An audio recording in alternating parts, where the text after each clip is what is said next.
يا أيها الذين آمنوا إذا نودي للصلاة من يوم الجمعة فاسعوا إلى ذكر الله وذروا البيع ذلكم خير لكم إن كنتم رحمة الله. أعوذ بالله من الشيطان الرجيم. بسم الله الرحمن الرحيم. الحمد لله ذي القدرة والسلطان والرأفة والامتنان، أحمده على تتابع النعم وأعوذ به من العذاب والنقم، وأشهد أن لا إله إلا الله وحده لا شريك له مخالفة للجاهدين ومعاندة للمبتلين وإقرارا بأنه رب العالمين، وأشهد أن محمدا صلى الله عليه وآله عبده ورسوله الصادق الأمين، ختم به النبيين وأرسله رحمة للعالمين صلى الله عليه وآله أجمعين. فقد أوجب الصلاة عليه وأكرم مثواه لديه وأجمل إحسانه إليه. أوصيكم عباد الله بتقوى الله الذي هو ولي ثوابكم وإليه مردكم ومآبكم. فبادروا بالعمل الصالح قبل أن يهجم عليكم الموت الذي لا ينجيكم منه حصن مني ولا حرب سري، فإنه وارد نازل وواقع عاجل، وإن تطاول الأمل وامتد المهل فكل ما هو آت قريب، ومن أحد نفسه فهو المصيب. فتزودوا رحمكم الله ليوم الممات، واحذروا أليم هول البيات، فإن عقاب الله عظيم وعذابه أليم. نار تلهب ونفر تعذب، شرار وسديد ومقامع من حديد. أعاذنا الله وإياكم من النار، ورزقنا وإياكم مرافقة الأبرار، وغفر لنا ولكم جميعا إنه هو الغفور الرحيم. جعلنا الله وإياكم ممن تسعهم رحمته ويشملهم عفوه ورأفته، وأستغفر الله لي ولكم إنه هو التواب الرحيم. اما بعد، بندگان خدا، آپ تمام حضرات کو اور اپنے نفس کو اللہ کا تقوی اختیار کرنے کی دعوت دیتا ہوں، اور اللہ کا تقوی اختیار کرنے کی وصیت کرتا ہوں اور نصیحت کرتا ہوں. تقوی اللہ کی جانب سے انسانی زندگی کی حفاظت کی تدبیر ہے. اللہ نے انسان کی ہدایت کے لیے دین مقرر کیا ہے، اور انسان کی زندگی کی حفاظت کے لیے تقوی مقرر کیا ہے. تقوی کے ذریعے سے انسان ایک سیف پروٹیکٹڈ لائف گزار سکتا ہے. تقوی انسان کو دنیاوی اور اخروی دونوں خطروں سے محفوظ رکھتا ہے، اور اللہ نے یہ تدبیر مقرر کی ہے، لیکن اس کو نافذ خود ہم کو کرنا ہے، انسانوں کو امپلیمنٹ انسانوں کو کرنا ہے. ہر وہ وسیلہ جس کے ذریعے سے انسان حفاظت میں آ جائے، حفاظتی تدبیر کو لاگو کر سکتا ہے، اللہ نے اسے انسان کے اختیار میں قرار دے دیا ہے. مثلا آسمانی کتابیں اور ان کی تعلیمات اگر ہماری زندگی میں ہو تو ہماری زندگی محفوظ ہے. انبیاء علیہم السلام، نبی، امام، ائمہ علیہم السلام، ہمارے استاد، ہماری کتابیں، وعظ، نصیحت، یہ سبھی جو ہے تقوی کے وسائل ہیں. جمعے کی نماز کا اصل فلسفہ یہ ہے، جمعہ ہوتا ہی اس لیے ہے تاکہ جو سماج ہے، جو سوسائٹی ہے، وہ سوسائٹی میں تقوی پیدا کیا جائے، وہ سوسائٹی کو متقی بنایا جائے. اور انہی وسائل میں سے ایک وسیلہ جو اللہ نے خاص طور پر ایک زمانے کے طور پر مقرر کیا ہے، وہ ماہ رمضان ہے. ماہ رمضان ایک زمانہ اللہ نے مقرر کر دیا، اور ہر سال یہ ماہ رمضان آتا ہے. سال میں ایک بار ضرور یہ ماہ رمضان آتا ہے. اور ماہ رمضان میں اللہ نے روزے کو فرض کر دیا ہے، واجب کر دیا ہے کہ روزہ رکھے انسان ماہ رمضان میں. لیکن روزہ فقط اس کا ایک ادب ہے. ماہ رمضان مساوی با روزہ نہیں، یعنی ماہ رمضان از اکول ٹو روزہ نہیں. ماہ رمضان میں کئی چیزیں ہیں، ان میں سے ایک چیز روزہ ہے. کئی چیزیں ہیں ماہ رمضان میں، ان میں سے ایک چیز روزہ ہے. اور روزہ جو ہم کہتے ہیں، روزہ یہ فارسی لفظ ہے جو اردو میں بھی آ گیا ہے روزہ. وَإِلَّا روزے کے لیے عربی میں جو لفظ استعمال ہوا ہے وہ صوم ہے. جیسا نماز کے لیے صلاۃ ہے، ویسے ہی روزے کے لیے صوم ہے. ایک بڑی مشکل یہ پیش آئی کہ لوگوں نے، علماء نے، ترجمہ کرنے والوں نے، انہوں نے کیا کیا، صوم کا ترجمہ روزہ کر دیا، صلاۃ کا ترجمہ نماز کر دیا. جبکہ اس کے بعد جو چیزیں ہیں ان کا ترجمہ نہیں کیا گیا، ان کو جیسے ہے وہ ہیں ویسے ہی رکھ دیا گیا. حج کا کوئی ترجمہ نہیں کیا گیا. حج کو ہم حج ہی کہتے ہیں، اردو میں بھی حج کہتے ہیں، عربی میں بھی حج کہتے ہیں. زکوٰۃ کو ہم زکوٰۃ ہی کہتے ہیں، عربی میں بھی زکوٰۃ کہتے ہیں، اردو میں بھی زکوٰۃ کہتے ہیں. زکوٰۃ کا کوئی اردو ترجمہ ہم نے نہیں کیا، حج کا اردو ترجمہ نہیں کیا. اے کاش نماز اور روزے کا بھی اردو ترجمہ نہ کرتے ہوتے تو بہتر تھا. کیونکہ نماز فارسی لفظ ہے، اور نماز پوری طرح سے صلاۃ کو پریزنٹ نہیں کر سکتی ہے. صلاۃ ایک بہت ہی پھیلی ہوئی چیز ہے، نماز اس کا ایک حصہ ہے. ویسے ہی صوم ہے، صوم کو ہم کیا کہتے ہیں اردو میں، روزہ. روزہ کس سے بنا ہے، روز سے بنا ہے. روز یعنی دن، روزانہ، روزانہ کرنے کے کام. روزی یعنی وہ اناج جو آپ کو صبح سے شام تک مل رہا ہے اس کو روزی کہتے ہیں. روزی کمانے گئے ہیں، کہاں گئے ہیں، روزی کی تلاش میں گئے ہوئے. روزی کیا چیز ہے، یہ جو پیسے کما کے جس سے ہم اناج خرید کے کھاتے ہیں وہ روزی ہے. جس دن روزی نہ ملے اس دن روزہ ہے. یعنی جس دن آپ اناج کا استعمال نہ کریں اس دن کو آپ کہتے ہیں روزہ ہے. تو اس کو روزہ نہیں کہتے. روزہ، صوم جو اللہ نے کہا ہے اس کا اصل مقصد ہی کیا ہے، تقویٰ ہے. یا ایھا الذین آمنوا کتب علیکم الصیام کما کتب علی الذین من قبلکم لعلکم تتقون. مومنو تم پر روزہ لکھ دیا گیا، یعنی واجب کر دیا گیا. کس لیے، تاکہ تم باتقویٰ بنو، تمہارے اندر تقویٰ پیدا ہو. تقویٰ کیا چیز ہے، تقویٰ جب آ جائے انسان میں تو وہ پروٹیکٹڈ ہے.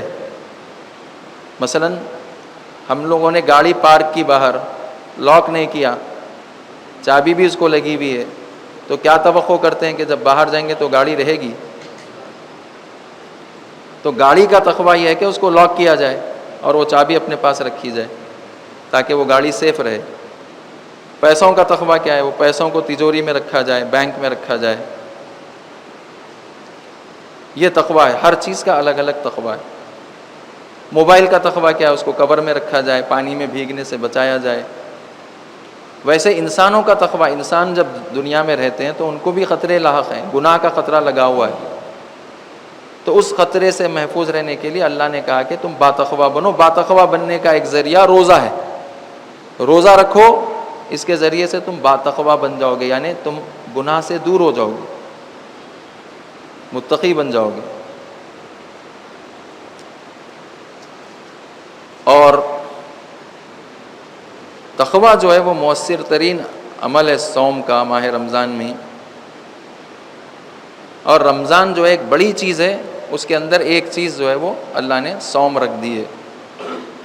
کیونکہ ماہ رمضان ہدایت سے بھرا ہوا ہے، کئی چیزیں ہیں اس میں ہدایت کی.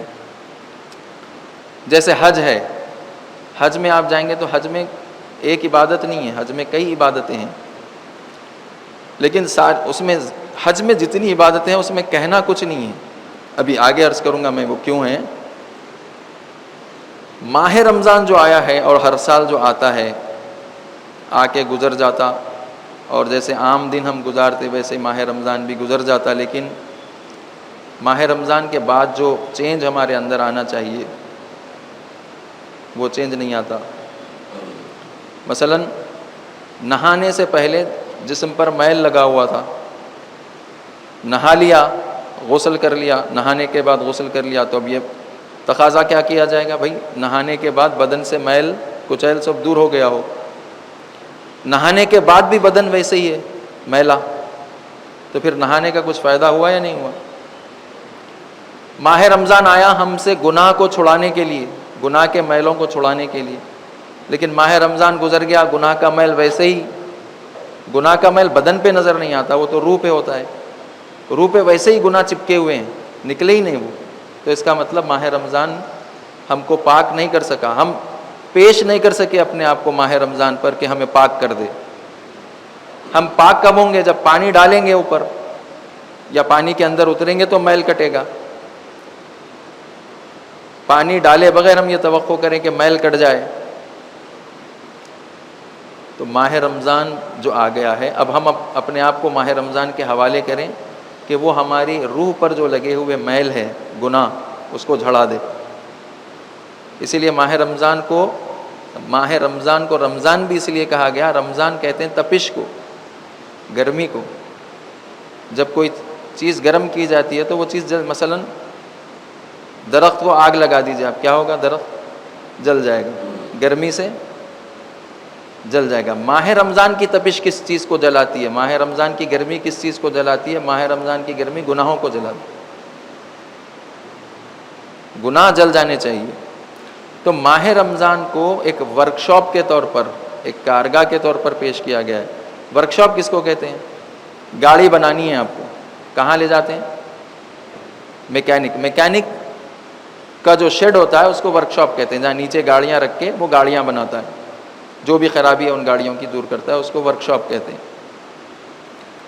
جیسے ابھی عرض کیا میں، حج پورا ایک ورکشاپ ہے، اور حج میں کوئی بولنے کی چیز نہیں ہے وہاں پہ صرف کرنے کے کام ہیں۔ جاؤ ایک جگہ جا کے رک جاؤ، وقوف اختیار کرو، یعنی ایک میدان میں جا کے بس بیٹھے رہو، کچھ بولنا نہیں ہے۔ عرفات میں جا کے بیٹھے رہو، مینا میں جا کے بیٹھے رہو، عرفات سے مینا میں، یعنی یہ جو حرکت کرو، ایک جگہ جا کے بیٹھ جاؤ، خاموش، کچھ بولنا نہیں ہے۔ بات چیت کر سکتے ہیں آپس میں، لیکن کوئی خاص دعا، کوئی خاص نماز، کچھ نہیں ہے، خالی بیٹھ جانا ہی آپ کا، وہاں جا کے بیٹھ جانا، میدان میں جا کے بیٹھ جانا، جہاں خیمے لگے ہوئے رہتے ہیں، پورا اہتمام ہوتا ہے وہاں پہ۔ تو حج میں یہ جو خطبہ جو شروع ہوا ہے، خطبہ حج، یہ حکومت کا ایجاد کردہ ہے، وإلا ارکان میں، مناسک میں کہیں خطبہ حج نام کی کوئی چیز موجود نہیں ہے۔ گفتگو نہیں ہے وہاں پہ، صرف ایک چیز کہنی ہے پورے حج میں، وہ کیا ہے؟ لبیک اللہم لبیک، اس کے علاوہ کوئی چیز کہنے کی نہیں ہے، سب کرنے کی چیزیں ہیں۔ کرنے کو ہم انگلش میں کیا کہتے ہیں؟ کام کو کیا کہتے ہیں؟ ورک کہتے ہیں۔ تو حج کیا ہے؟ ورکشاپ ہے، کام کروایا جا رہا ہے آپ سے وہاں پہ، کوئی چیز بلوائی نہیں جا رہی۔ ماہ رمضان بھی اللہ نے ورکشاپ کے طور پہ رکھا ہے، اس میں کرنا زیادہ ہے، بولنا کم ہے، بولنا بہت کم ہے، بلکہ بولنا ہے ہی نہیں۔ روزے میں کوئی خاص چیز بولنا ہے آپ کو، صرف آپ نے نیت کر لی کہ میں روزہ ہوں، بس اب کچھ بولنا نہیں ہے، خاموش رہنا ہے، روزمرہ جیسا زندگی گزارتے ہیں، بات چیت یہ وہ کرتے ہیں، بس وہی۔ لیکن اس میں جو ورکشاپ ہے حج کا، اس میں ایک مشکل یہ ہے کہ ہم ہر چیز کو رسم بنا لیتے، ہر چیز کو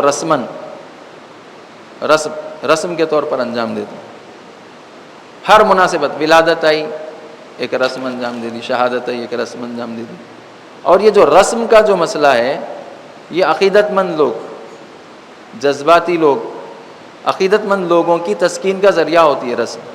مثلا بعض لوگوں کو سکون ملنے کے طریقے ہیں، الگ الگ طریقے، بعض لوگ حلال لذتوں سے سکون حاصل کرتے ہیں، بعض لوگ حرام لذتوں سے سکون۔ البتہ اللہ نے کہا کہ حرام لذتوں میں کوئی سکون نہیں ہے، حرام لذتوں میں بے چینی ہے، کبھی بھی انسان حرام چیز سے سکون حاصل نہیں کر سکتا۔ ہمیشہ لذتیں اللہ نے حلال چیز میں رکھی ہیں، وقتی طور پر اس کو سکون ملتا ہوگا، لیکن ایک پائیدار دائمی سکون نہیں ملتا انسان کو حرام میں، کیونکہ ہیجان ہوتا ہے اس میں، بے چینی ہوتی ہے۔ تو رسم انجام دے کے لوگ سمجھتے ہیں کہ ہم کو سکون مل گیا، مجلس کر لی، سکون حاصل ہو گیا، جشن کر لیا، سکون حاصل ہو گیا. لیکن مجلس کے بعد ویسے ہی ہے جیسے مجلس سے پہلے تھے، جشن کے بعد ویسے ہی ہے جیسے جشن سے پہلے تھے. کوئی تبدیلی، اس مجلس کا کوئی فائدہ ہمارے اوپر نظر نہیں آتا، کیونکہ یہ رسمی ہے. رسمی مجلس، ایسے ہزاروں مجلسیں ہم رسمی کر لیں جس میں ہمارا کوئی چینج نہ آ رہا ہو، تو مجلسوں کا آپ فائدہ اندازہ کر لیں، ان جشنوں کا. یا حتیٰ نماز بھی پڑھ رہا ہے لیکن کوئی بدلاؤ اس کے اندر نہیں ہے، کوئی تبدیلی نہیں ہے. نماز پڑھنے سے پہلے جیسا تھا نماز پڑھنے کے بعد ویسے ہی ہے، روزہ رکھنے سے پہلے جیسا تھا روزہ رکھنے کے بعد بھی ویسے ہی. رسم کیا کرتی، لیکن ہاں ایک سکون یہ ملتا، ہاں نماز تو پڑھ لی، مجلس تو کر لی، جشن تو کر لیا. تو عقیدت جو ہے وہ ایک احساس ہے. احساسات جو ہے وہ احساسات، جذبات سارے تسکین چاہتے ہیں. جیسے میاں بیوی کے درمیان جو رابطہ ہے زن و شوہر کے بیچ میں، اکثر ہم دیکھتے ہیں کہ مرد عورتوں کو دلیلوں سے سمجھانا چاہتے ہیں، نہیں ایسا نہیں ہے، ایسا ہے اور ایسا ہے اور ایسا ہے. عورتیں دلیلیں نہیں سمجھتی، کیونکہ اللہ نے ان کو احساسات سے بنایا ہے، جذباتیت ان میں زیادہ ہوتی ہے، تو وہ جذبات کی زبان کو سمجھتی. مثلا ایک شوہر بیوی سے یہ کہہ دے کہ یہ کھانا جو تم نے بنایا ہے، آج سے پہلے میں نے اس سے اچھا کھانا کبھی، یا ایسا کھانا میں نے آج سے پہلے کبھی نہیں کھایا، تو وہ خوش ہو جاتی ہے. جبکہ اس سے بے مزہ کھانا اس سے پہلے کبھی نہیں کھایا، لیکن وہ خوش، کیونکہ آپ یہ نہیں کہہ رہے کہ اتنا مزیدار کھانا میں آج سے پہلے، آپ نے کہا آج سے پہلے ایسا کھانا میں نے کبھی نہیں کھایا. وہ لوگ تعریف سن کے خوش ہو جاتے ہیں. ان کو آپ دلیل دیتے ہیں، ان کے سر میں درد ہونا شروع ہو جاتا، یہ کیا دلیلیں ہیں.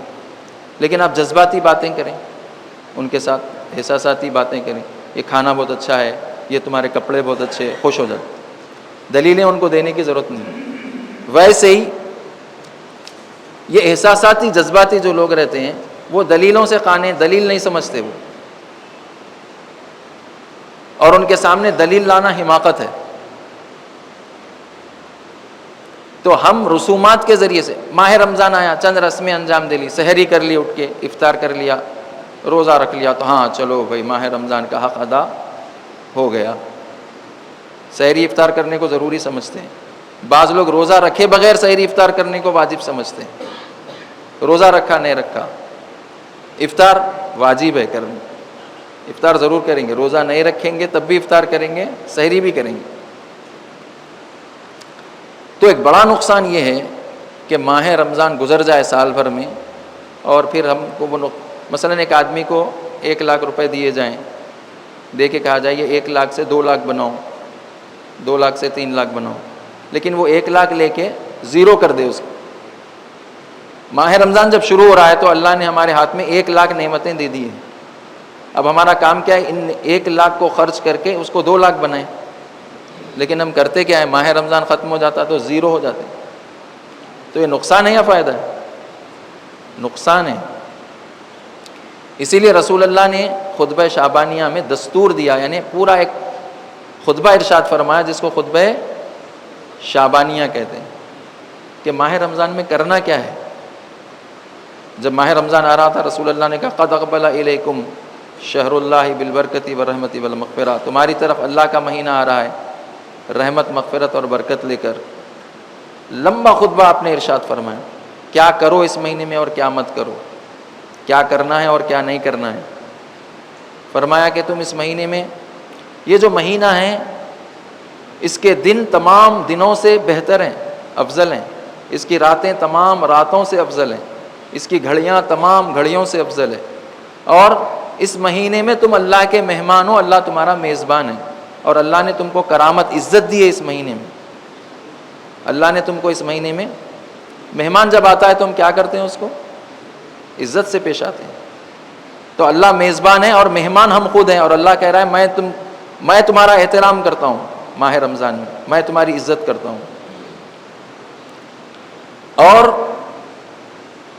30 دن ہے یہ ماہ رمضان، 30 دن ہے، 10 دن 10 دن 10 دن، 10 دن، پہلا عشرہ یعنی پہلے 10 دن، دوسرا عشرہ دوسرے 10 دن، تیسرا عشرہ تیسرے 10 دن. تینوں کا ایک ایک نام ہے. پہلا عشرہ جو کل ختم ہو جانے والا ہے، 10ویں ماہ رمضان ہے کل، رحمت کے 10 دن تھے. بعد کے 10 دن مغفرت کے 10 دن، اور اس کے بعد کے 10 دن جہنم سے نجات اور بخشش کے 10 دن. یہ 30 دن. اب ورکشاپ کے طور پہ اگر کرنا ہے، دیکھیں ماہ رمضان میں ہم نمازیں پڑھ رہے ہیں، روزے رکھ رہے ہیں، تو اس کا ایک معنوی اثر ہماری روح پر ہو رہا ہے، اور یقیناً ہوتا ہے. ایسا نہیں ہے کہ عبادتیں انجام دینے کا روح پر کوئی اثر نہ ہو، یہ بات غلط ہے. عبادتیں جب انسان انجام دیتا اس کی روح پر ایک پازیٹیو اثر پڑتا، لیکن وہ اثر محسوس نہیں ہوتا. خود کرنے والا بھی وہ اثر محسوس نہیں کر رہا ہوتا. کبھی کبھی عبادت انجام دی، روح پہ اچھا اثر ہوا، وہ اچھا اثر خود کرنے والے کو محسوس نہیں ہے، کیونکہ وہ معنوی اثر ہے، آنکھوں سے دکھائی نہیں دیتا. لیکن بعض چیزیں ایسی ہیں جن کا اثر آپ دیکھ سکتے ہیں آنکھوں سے، جن کو آپ محسوس کر سکتے ہیں. تو ماہ رمضان کو ہم خاص طور پر ایسا بنائیں کہ اس میں جو کر رہے ہیں اس کا اثر ہم محسوس کریں، دیکھیں اس کو. یعنی چونکہ ایک 10 دن گزر چکے ہیں، 10 دن 10 دن 10 دن، 10 دنوں میں 3 کام اگر ہم کریں تو پہلے 10 دن تو گزر گئے، آج 9واں دن ہے، کل 10واں دن ہے. ایسا کام کریں کہ محسوس ہو. مثلا پہلے 10 دن میں جو کام کرنے کا تھا ہم کو،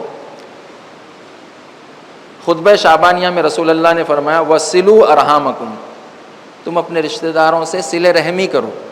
صلہ رحمی کس کو کہتے ہیں؟ رشتہ داروں سے مل جل کے رہنا، ان کی خیریت دریافت کرنا.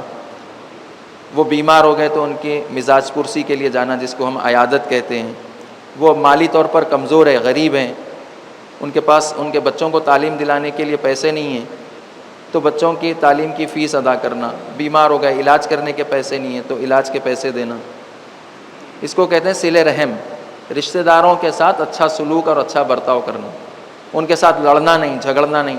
اگر وہ کچھ زیادتی بھی کرے اس کو برداشت کر لینا، معاف کر دینا ان کو. اس کو صلہ رحم کہتے ہیں. رسول اللہ نے فرمایا وَصِلُوا أَرْحَامَكُمْ، تم ماہ رمضان میں اپنے رشتہ داروں سے میل ملاپ باقی رکھو. بعض لوگوں سے جھگڑے ہوئے بھی ہیں. ہمارے ماں باپ نے بعض رشتہ داروں سے لڑ لیا ہے، ہمارے والد نے کسی اپنے بھائی سے لڑ لیا ہے، ماں نے کسی سے جھگڑا کر لیا ہے. ماہ رمضان میں تم جا کے میل ملاپ کر لو، ان سے مل جاؤ ان سے. جبکہ غلطی ان کی ہے، زیادتی ان کی طرف سے ہوئی، آپ کی طرف سے نہیں ہوئی، تب بھی مل لو.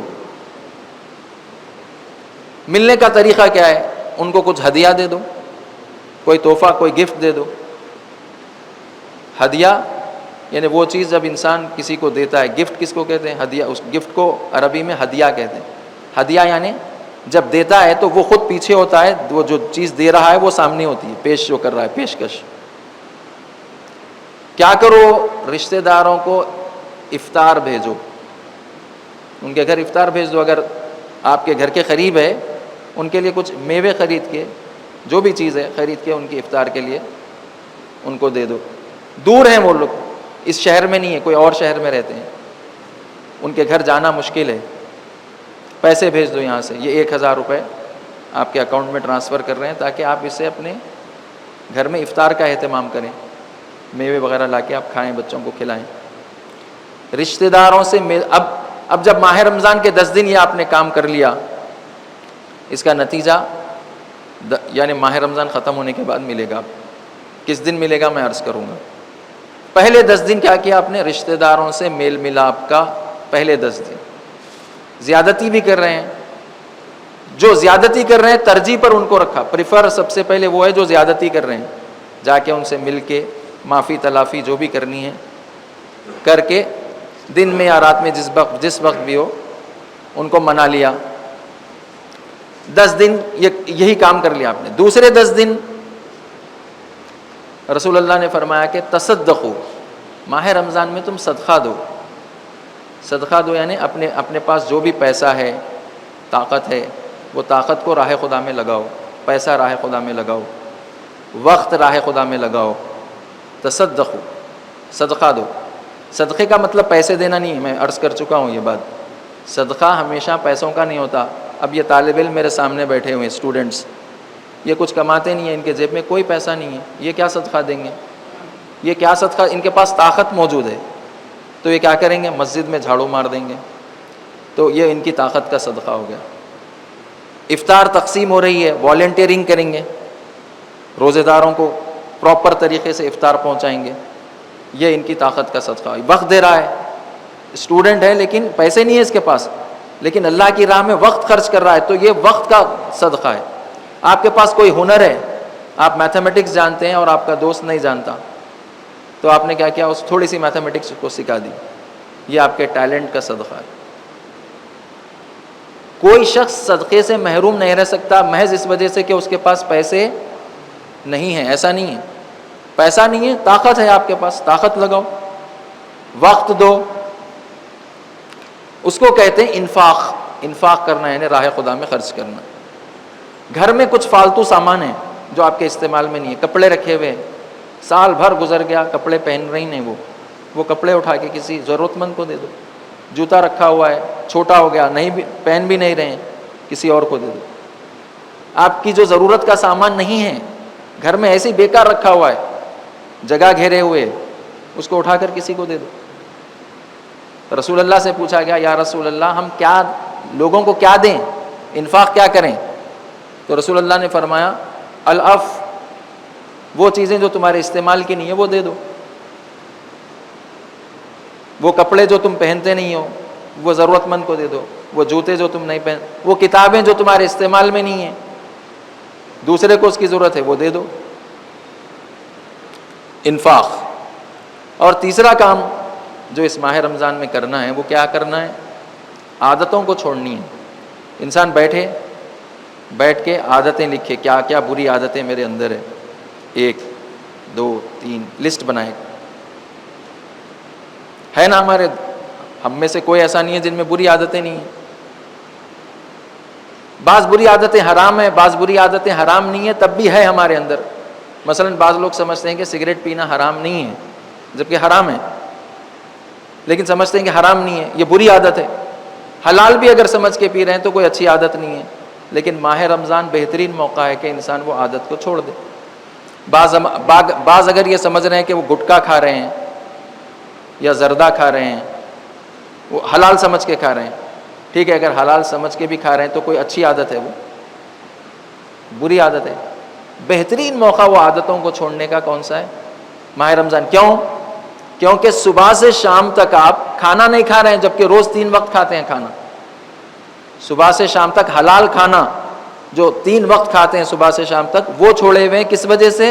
اللہ کے حکم کو مانتے ہوئے۔ تو وہ عادت نہیں چھوڑ سکتے؟ بالکل چھوڑ سکتے۔ کیوں؟ یہ کھانا چھوڑنے نے آپ کے ارادے کو مضبوط کر دیا، ول پاور اسٹرانگ ہو گیا، اب آپ بڑا ارادہ کر سکتے۔ تو جو بھی عادتیں، وہ عادت حرام نہیں بھی ہوگی لیکن بری ہے، ہر بری عادت کا حرام ہونا ضروری نہیں ہے، لیکن بری ہے، چھوڑ دے انسان اس کو۔ لکھے کیسا چھوڑے؟ پہلے 10 دن میں ایک عادت چھوڑ دے، دوسرے 10 دن میں ایک عادت چھوڑ دے، تیسرے 10 دن میں ایک عادت چھوڑ دے۔ عادت چھوڑ کے کیا کرے؟ ارادے کو قوی کرے۔ عادتیں انسان کو کیا کرتی؟ اس کے ول پاور کو کمزور کر دیتی۔ لیکن ایک مرتبہ عادت چھوڑ دیا، اب آپ دیکھیں جو سگریٹ پینے کے عادی ہیں، سگریٹ نہ ملے تو ایسے بے چین ہو جاتے وہ۔ بعض تو کہتے ہیں کہ ان کو ٹوائلٹ بھی نہیں ہوتا اگر سگریٹ نہیں پیتے، جب تک سگریٹ نہیں پیتے وہ ٹوائلٹ کو نہیں جاتے۔ تو کتنا مجبور ہے یہ شخص، عادت کا کتنا اسیر اور قیدی بنا ہوا ہے۔ لیکن اگر یہ شخص سگریٹ چھوڑ دے، ختم، وہ بہترین موقع ماہ رمضان ہے۔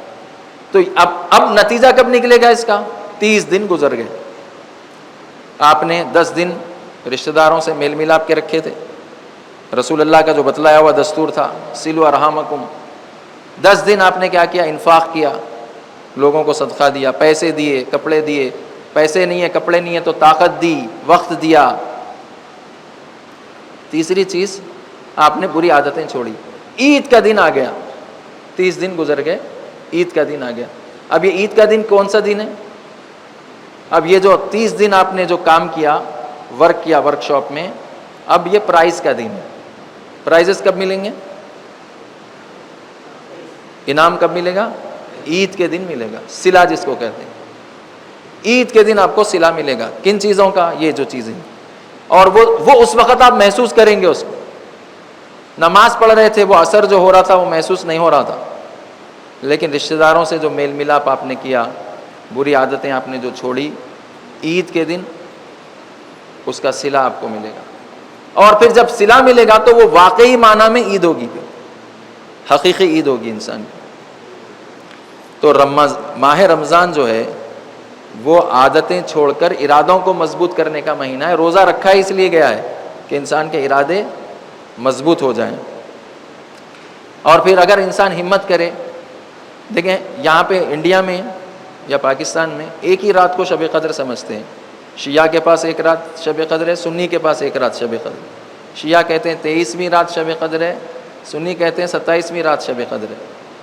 ایسا نہیں ہے، یہ پورے ماہ رمضان میں شب قدر ہے،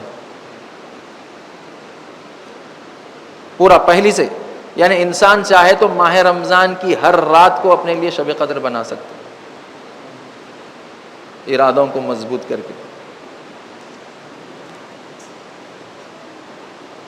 پھر جب عید آئے گی تو وہ واقعاً عید ہوگی، خوشی کا موقع ہوگا کہ بھئی کچھ کوئی چیز حاصل ہوئی، محسوس۔ وَإِلَّا ماہ رمضان آئے، ماہ رمضان میں روزے رکھے، نمازیں پڑھیں، لیکن ماہ رمضان گزر جائے تو ماہ رمضان میں سے پہلے جیسے تھے بعد میں بھی ویسے ہی، تو کوئی اثر ماہ رمضان کا نہیں ہوا۔ امام خمینی رحمۃ اللہ علیہ کے بارے میں عرض کرتے رہتا ہوں ہر ماہ رمضان میں، کہ ماہ رمضان کے بعد جب لوگ ان سے ملتے تھے تو ان کی نورانیت میں کافی اضافہ دیکھتے تھے، نورانیت میں واضح محسوس اضافہ محسوس کرتے تھے کہ ماہ رمضان سے پہلے کے امام خمینی اور ماہ رمضان کے بعد کے امام خمینی۔ تو ایسا کچھ کریں ہم کہ محسوس نتیجے لیں ماہ رمضان کے۔ البتہ روزوں کے حوالے سے، روزہ رکھتے ہیں ہم لوگ، ایک بڑی مشکل کیا ہے، ہر عمل، نماز ہے، روزہ ہے، حج ہے، زکوٰۃ ہے، اس کے 3 لیئرز ہیں یا 3 پہلو ہیں، 3 ایسپیکٹس ہیں، 3 ڈائمنشنز ہیں۔ ایک ہے احکام، ایک ہے آداب اور ایک ہے اسرار۔ احکام کیا ہے؟ روزہ کیسے روزہ کس کو کہتے ہیں؟ صبح فجر کی اذان سے مغرب کی اذان تک وہ کام انسان انجام نہ دے جو روزے کو توڑ دیتے ہیں۔ روزہ ٹوٹتا کن چیزوں سے؟ بہت سے لوگوں کو آج تک نہیں معلوم، ان کے ذہنوں میں وہ باتیں بیٹھی ہوئی ہے جو حقیقت نہیں ہے۔ مثلا لوگ سمجھتے ہیں کہ گالی دینے سے روزہ ٹوٹ جاتا، جھوٹ بولنے سے روزہ ٹوٹ جاتا۔ گالی دینا اپنی جگہ گناہ ہے، اس کی سزا ہے، جھوٹ بولنا اپنی جگہ گناہ ہے، اس کی سزا ہے، نامحرموں کو دیکھنا گناہ ہے، اس کی سزا ہے، لیکن اس سے روزہ ٹوٹتا نہیں ہے۔ 6-7 چیزیں بیان کی گئیں، ان کے علاوہ کوئی چیز ہے ہی نہیں جن سے روزہ ٹوٹتا ہو۔ تو یہ بنیادی احکام اگر انسان کو معلوم نہ ہو اور بیان نہ کیے جائیں، اور انسان کے اندر وہ تڑپ بھی نہ ہو، معلوم کرے جا کے، کسی عالم سے پوچھے، کسی کتاب میں پڑھے کہ روزہ کن چیزوں سے ٹوٹتا ہے۔ آخر روزہ کھانے پینے سے ٹوٹ جاتا، عمدن اگر آپ کھا لیں پی لیں، جانتے بوجھتے کہ میں روزے سے ہوں، روزہ ٹوٹ جاتا۔ غلطی سے، بھولے سے آپ نے کچھ کھا لیا، کچھ پی لیا، روزہ نہیں ٹوٹتا۔ چاہے کبھی بھی کھا لیں آپ، دن میں کسی بھی وقت بھولے سے آپ نے کھا لیا، کھانے کے بعد یاد آیا گیا کہ اب روزے سے تھے، آپ کا روزہ نہیں ٹوٹتا۔ کھاتے وقت یاد آ گیا کہ میں روزے سے ہوں، تو جو منہ میں ہے وہ اگل دے، تھوک دے۔ پیتے وقت یاد آیا گیا کہ میں روزے سے ہوں، جو منہ میں ہے وہ تھوک دے، حلق میں نہ لے۔ بلغم منہ میں آنے کے بعد اگر حلق میں لے لے انسان تو اس سے روزہ ٹوٹ جاتا۔ تھوک نگلنے سے روزہ نہیں ٹوٹتا، لیکن تھوک کو منہ میں جمع کرے بہت زیادہ اور پھر حلق میں لے تو روزہ ٹوٹ جاتا۔ طاقت کا انجیکشن لینے سے روزہ ٹوٹ جاتا، لیکن طاقت کے علاوہ جو انجیکشنز ہے وہ لیں تو روزہ نہیں ٹوٹتا۔ وہ دوائیں جو ناک اور کان اور آنکھ میں ڈالی جاتی ہیں اور وہ حلق میں پہنچ جاتی ہیں تو ان سے روزہ ٹوٹ جاتا۔ ان کے علاوہ اگر کان میں دوا ڈالی لیکن حلق میں نہیں پہنچی دوا، روزہ نہیں ٹوٹتا۔ عمدن خے کرنے سے روزہ ٹوٹتا ہے، نیچرل طریقے سے خے وامٹ آ گئی، روزہ نہیں ٹوٹتا۔ عمدن حلق میں انگلیاں ڈال کے انسان پیٹ میں موجود کھانے کو باہر نکالے، اس سے روزہ ٹوٹ جاتا۔ اور وہ کام جو انسان اپنے ہاتھوں سے اپنے اوپر غسل جنابت کو واجب کر لے، اس سے روزہ ٹوٹ جاتا۔ نیچرل طریقے سے غسل جنابت اس کے اوپر واجب ہو جائے تو اس سے روزہ نہیں ٹوٹتا۔ انسان روزے کی حالت میں تھا، احتلام ہو گیا، روزہ نہیں ٹوٹتا، غسل کر لے اٹھ کر، لیکن کچھ ایسا کام کرے کہ احتلام خود لے کر آئے انسان، تو اس سے روزہ ٹوٹ جاتا اس کا۔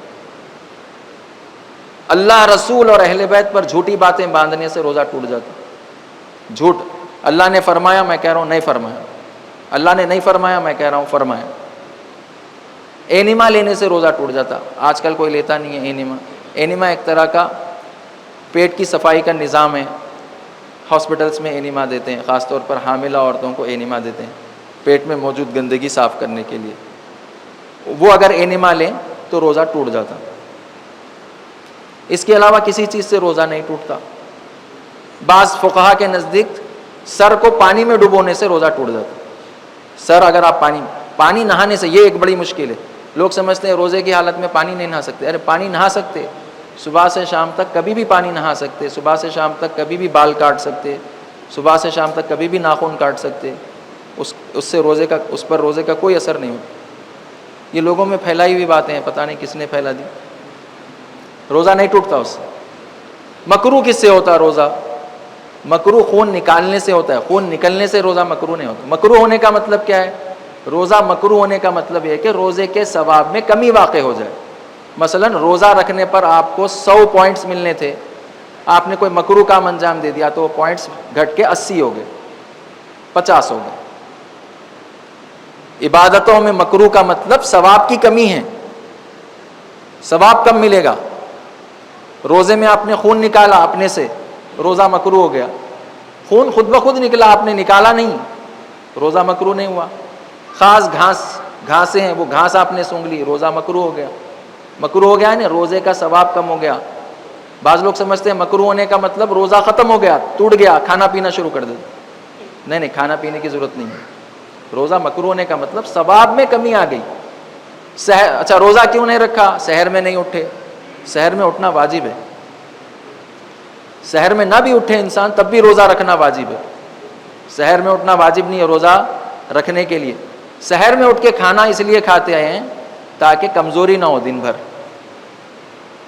سحر نہ کرے انسان، کوئی مسئلہ نہیں ہے، روزہ رکھنا ہے، روزہ واجب ہے۔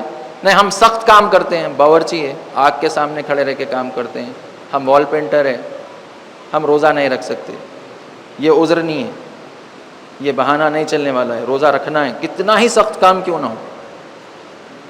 ہاں ایسی حالت پیدا ہو گئی کہ انسان کی جان نکلنے والی ہے روزے کی حالت میں، ٹھیک ہے روزہ توڑ لے انسان، کوئی گناہ نہیں ہے۔ ایک مت یہ بھی پھیلا ہوا ہے کہ روزہ نہیں توڑ سکتے دن میں۔ روزہ کون نہیں توڑ سکتا؟ صحت مند انسان روزہ نہیں توڑ سکتا، لیکن جو بیمار ہو جائے، جس کی طبیعت خراب ہو جائے، ناقابل برداشت تکلیف ہو جائے، تو وہ روزہ توڑ لے بھی تو کوئی گناہ نہیں ہے۔ یہ معمولی احکام معلوم نہیں ہونے کی وجہ سے بہت سے لوگ روزہ چھوڑ دیتے۔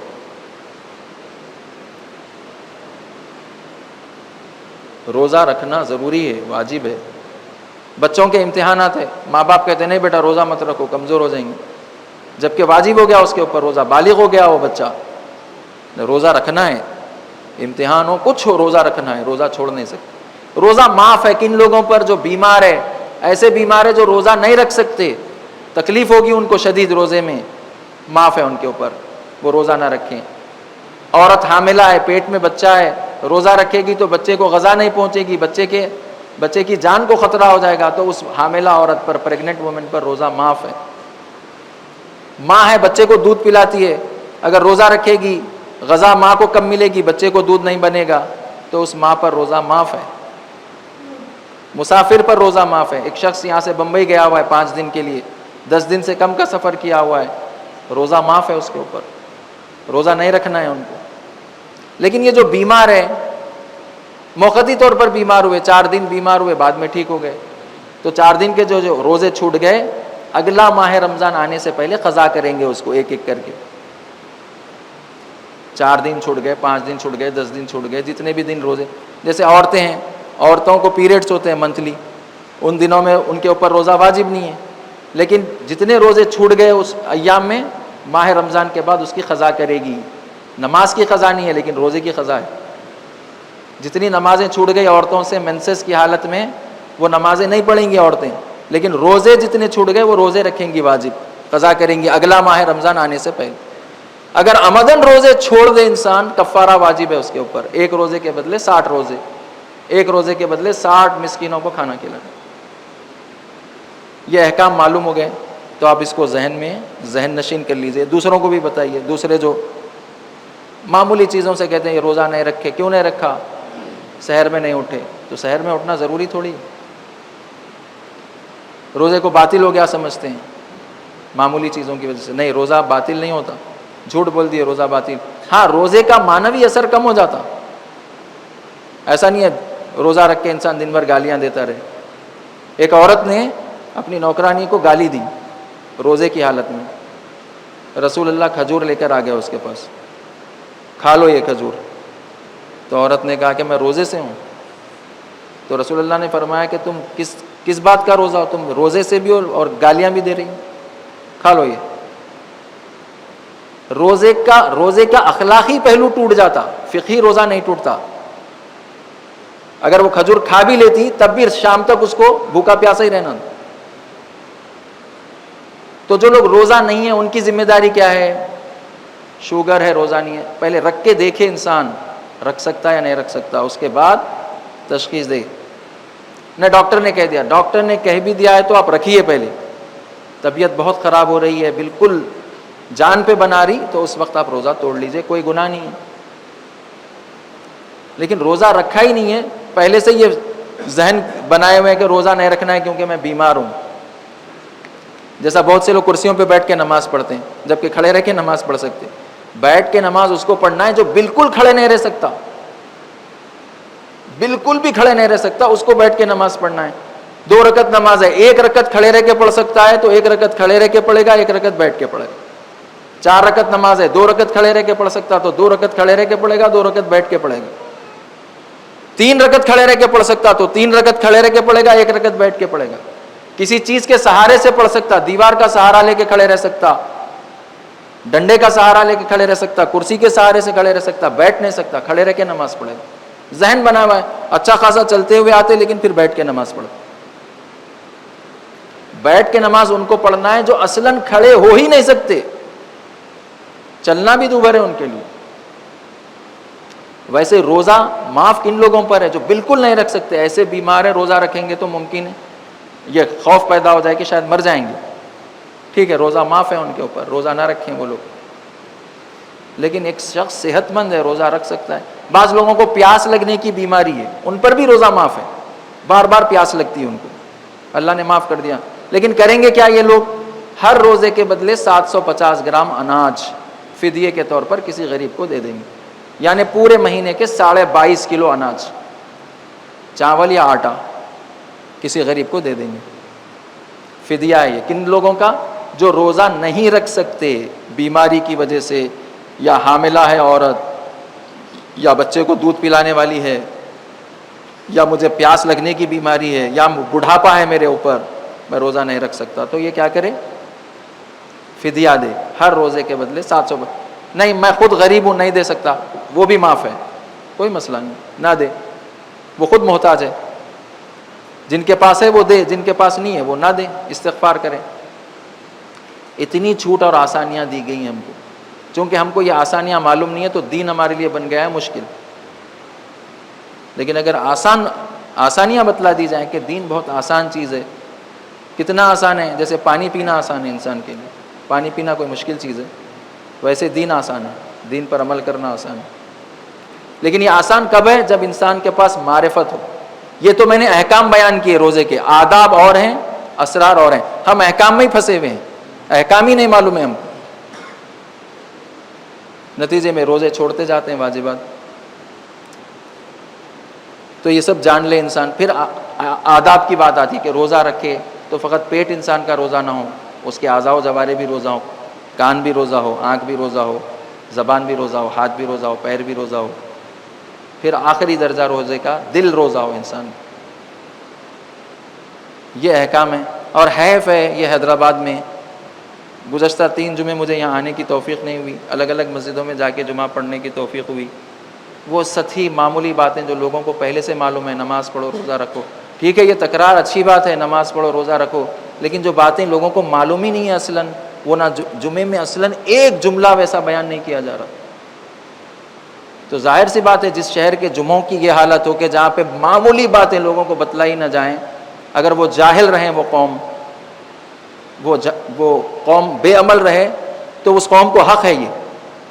البتہ دوسری طرف سے اللہ ان کو پکڑے گا کہ دوسرے وسائل تمہارے پاس موجود نہیں تھے، کتاب موجود نہیں تھی، انٹرنیٹ کا زمانہ ہے، سوشل میڈیا موجود نہیں تھا، تم خود جا کے معلوم کرتے کہ تمہارا وظیفہ، تمہاری ذمہ داری کیا ہے. لیکن حیف ہے، ہزاروں کی تعداد میں مجمع لگا ہوا ہے، لیکن باتیں کیا ہو رہی ہیں؟ سطحی معمولی باتیں، یعنی نرسری کے بچوں کو بتلائے جانے والی باتیں. اور یہ ہمیشہ یعنی سال ہاں سال گزرتے جا رہے ہیں، یہ نرسری سے یہ بچے فرسٹ میں آ ہی نہیں رہے ہیں، فرسٹ سے یہ بچے سیکنڈ میں آ ہی نہیں رہے ہیں. اس لیے آج یہ حیف ہے جمعے کے خطبے سے احکام روزہ بیان ہو. جمعے کا خطبہ احکام روزہ بیان کرنے کے لیے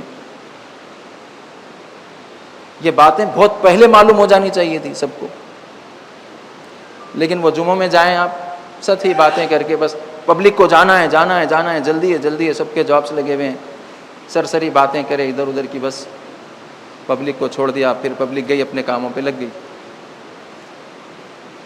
توجہ دینے کی ضرورت ہے. جمعہ انسانوں کے انٹلیکچوئل لیول کو بڑھائے، جمعہ انسان کے عبادتی لیول کو بڑھانے کے لیے آیا. جمعہ سطحی باتیں کرنے کے لیے آیا ہے کیا؟ حیف ہے ان امامہ نے جمعہ پر. کل پوچھا جائے گا ان سے کہ اتنی صلاحیت تم کو دی گئی تھی، جتنی باتیں بیان کر رہے ہیں صلاحیت اتنی ہے تمہاری یا اس سے بڑھ کر ہے صلاحیت؟ پروردگار ہم سب کو توفیق عنایت فرمائے. اعوذ باللہ من الشیطان الرجیم، بسم اللہ الرحمن الرحیم. انا اعطیناک الکوثر فصل لربک وانحر ان شانئک هو الابتر. صدق اللہ. اعوذ باللہ من الشیطان الرجیم، بسم اللہ الرحمن الرحیم. الحمد للہ نحمدہ ونستعینہ ونؤمن بہ ونتوکل علیہ ونشہد ان لا الہ الا اللہ وحدہ لا شریک لہ وان محمدا عبدہ ورسولہ. صلوات اللہ وسلامہ علیہ وآلہ ومغفرتہ ورضوانہ. اللہم صلی علی محمد عبدک ورسولک ونبیک صلاۃ نامیۃ زاکیۃ ترفع بہا درجۃ وتبین بہا فضلا. وصلی علی محمد وآل محمد وبارک علی محمد وآل محمد کما صلیت وبارکت وترحمت علی ابراہیم وآل ابراہیم انک حمید مجید. اللہم صلی علی خاتم الانبیاء محمد المصطفیٰ صلی اللہ علیہ وآلہ وسلم. وصلی علی امیر المومنین علی بن ابی طالب علیہ الصلاۃ والسلام. وصلی علی فاطمۃ الزہراء سیدۃ نساء العالمین. وصلی علی الحسن والحسین سیدی شباب اہل الجنہ. وعلی علی بن الحسین ومحمد بن علی وجعفر بن محمد وموسیٰ بن جعفر وعلی بن موسیٰ ومحمد بن علی وعلی بن محمد والحسن بن علی والحجۃ ابن الحسن الخلف القائم بالحق المنتظر المہدی.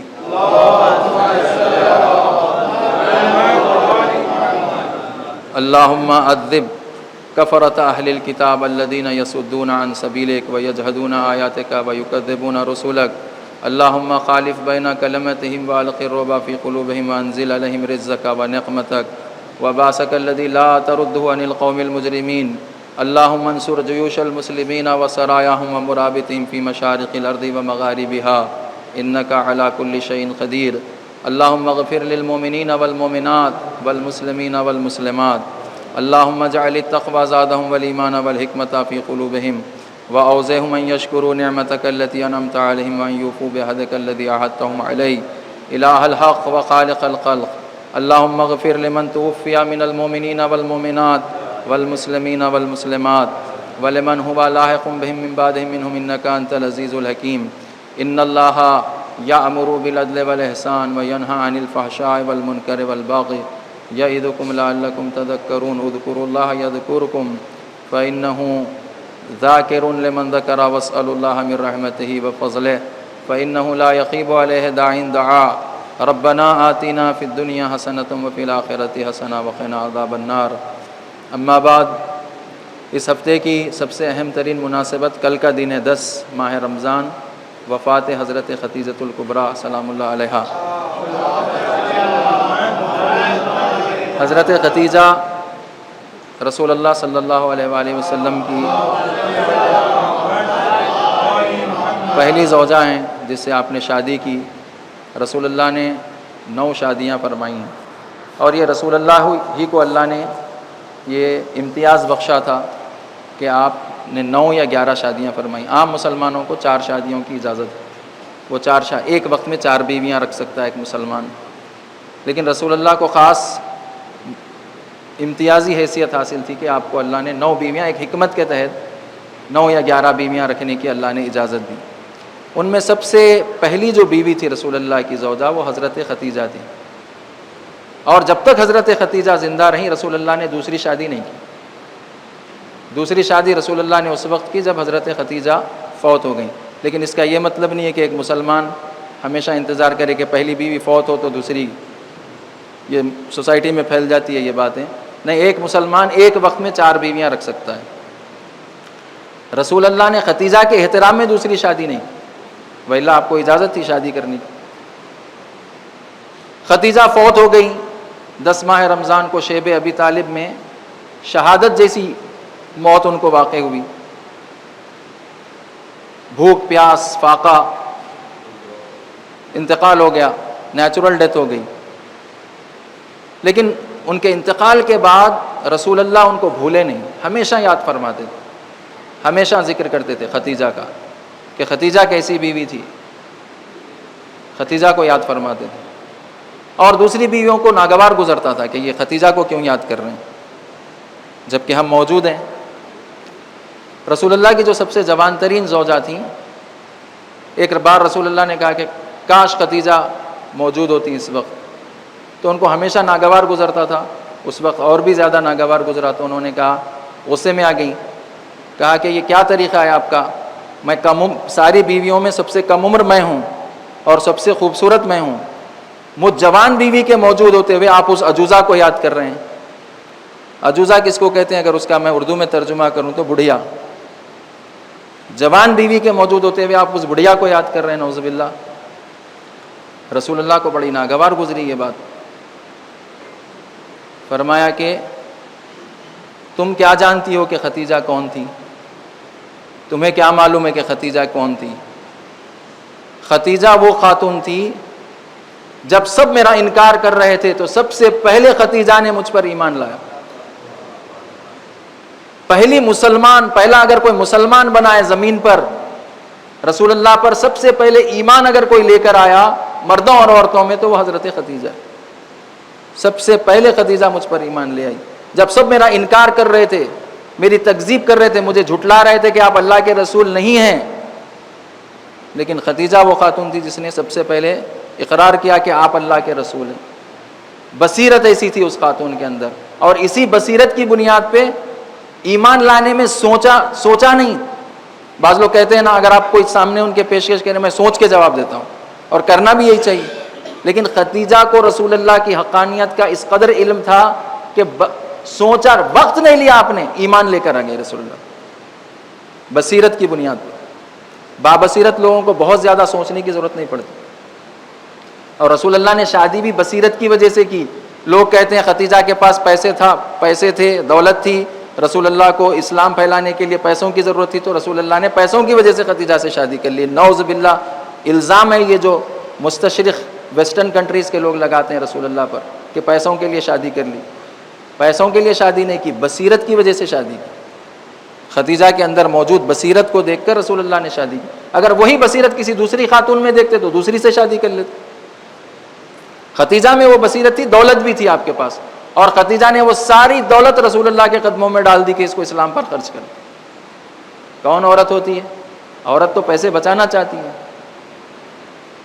عورت تو پیسے جوڑ کے رکھتی ہے، لیکن خدیجہ نے کہا اسلام کے لیے اللہ کی راہ میں خرچ کرنا ہے، میری ساری دولت حاضر ہے، جو کچھ بھی میرے پاس ہے، کم زیادہ جو بھی ہے، سب اللہ کے پاس، سب اللہ کی راہ میں خرچ ہو جائے۔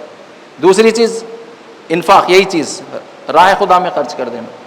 تیسری چیز جو رسول اللہ نے فرمایا، رسول اللہ نے تم کیا جانو خدیجہ کیا ہے؟ خدیجہ وہ ہے جب سب میرا انکار کر رہے تھے، خدیجہ نے میرا اقرار کیا اور سب مجھے محروم کر رہے تھے، خدیجہ نے مجھے اپنی ساری دولت لا کر دے دی۔ جب سب چاہ رہے تھے کہ رسول اللہ کے پاس جو کچھ ہے وہ چھین لو، خدیجہ نے آ کے اپنی ساری دولت مجھے دے دی۔ انفاق، یہ دوسری صفت، پہلی صفت بصیرت، دوسری صفت انفاق، تیسری صفت خدیجہ کے اندر کیا تھی؟ اخلاص۔ اخلاص، یہ تین چیزیں خدیجہ کو ممتاز کرتی ہیں دوسری خواتین سے۔ اور رسول اللہ پیسوں کے لیے نہیں کرے شادی خدیجہ سے، خدیجہ کا اخلاص، خدیجہ کا انفاق، خدیجہ کی بصیرت کی وجہ سے کرے۔